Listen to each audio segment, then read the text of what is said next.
Hello everyone, আমি আবারও চলে এসেছি আমার রান্নাঘরের একটি রান্না নিয়ে। আজকে হবে ভেজ চাউ।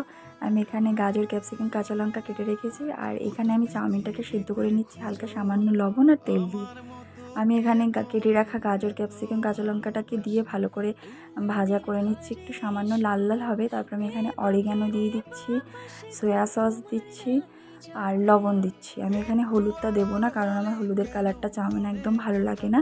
আমি সয়া সসে দিয়েছি, সেই যে কালারটা আসে সেটা খুব সুন্দর লাগে। তারপরে আমি এখানে সিদ্ধ করে রাখা চাউমিনগুলো দিয়ে দিচ্ছি, দিয়ে ভালো করে মিক্স করছি।